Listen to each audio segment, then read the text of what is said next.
In this video, I'm going to be showing you a very sneaky way on how to upgrade performance on your GPU. And quite honestly, it's pretty simple and cheap, as you only need just a little bit of thermal pads as well as thermal paste and a razor blade. So let's get started.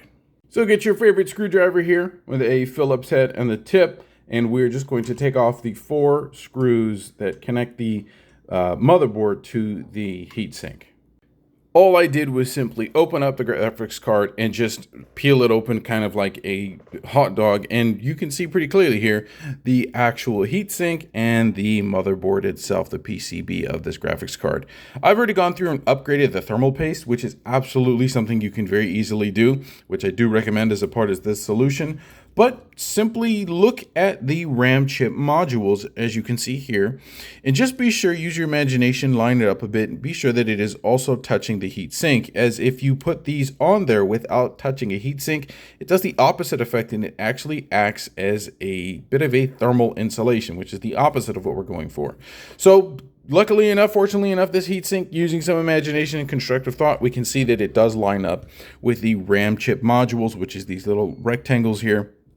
And all I'm going to do is just use my imagination, just lightly, briefly cut these out in size, and I'm going to use my razor blade to do so. You can also use a pair of scissors, but for me, razor blade's just easier. It's what I've got in front of my face. So let's go through it, and I'll show you what it looks like afterwards.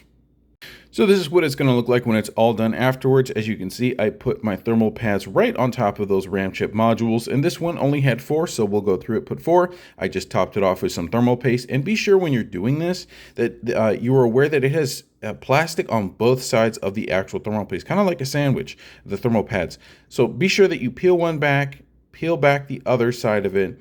I'm lightly trying to get it here. You can see how tough this is. That's probably might take the longest time if you're inexperienced in doing so. Not impossibly, maybe some tweezers might help. But that little kind of gummy, it looks like a stick of gum, to be honest with you, is what you're really trying to expose here. So be sure that you take both sides of the plastic off, and you'll be left with a ton of these little cubes that you cut out, and just be sure you take it off. This one's a little wild. It's all right. Got a little hangnail on it, but it's okay. It won't hurt anybody, just our ego. So now I'm going to throw this heatsink back on top, line everything up, and that's probably the most difficult part. But because the thermal paste is here, if you kind of line it up as it's connecting and then squish it just a little bit, that thermal paste kind of acts as like a little bit of a temporary hold, kind of like a temporary glue.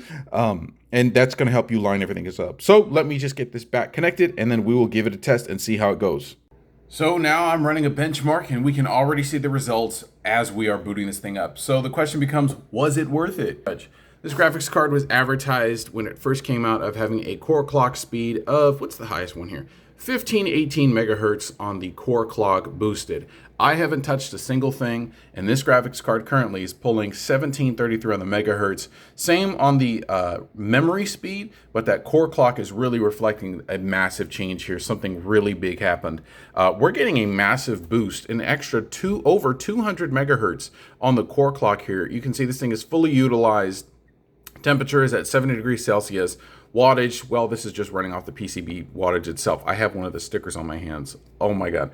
And it's running through this benchmark pretty smoothly. So what you're going to experience when you do this upgrade is the highs and lows of your FPS average is going to be much greater. And specifically the FPS lows aren't going to dip so low because you were able to cool this thing down even that much further, which means the power that is being generated, when I say power, I mean the core clock that's being generated at this temperature is a much higher power output than it was before. Before we did all this stuff, you were going to have maybe 70 degrees Celsius, but it wouldn't be able to perform so much. The reason for that is because now we have those thermal pads. This is my old graphics card that I used to replace for this one.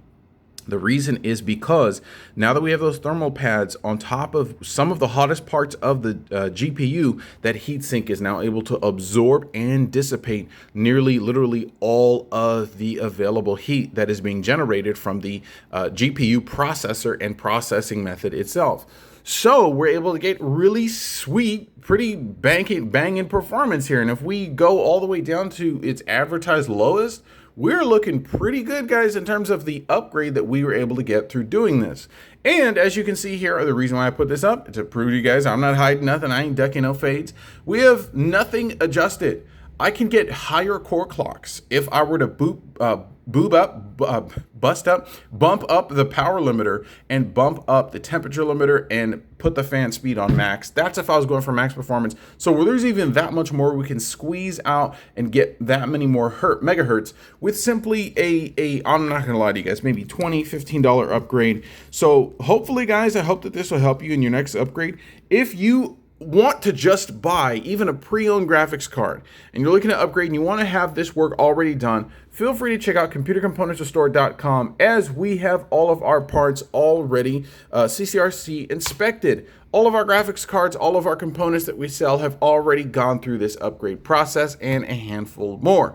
All of our GPUs literally outperform their advertised clock speeds. And we have some of the cheapest GPUs on the internet.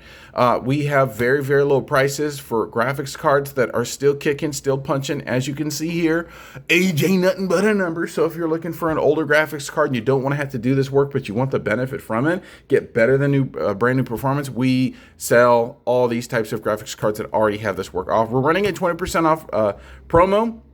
Everything from 750s to 1050s to 3060s and 5050s on that 8GB VRAM model. And I just wanted to briefly show you our CCRC inspection policy.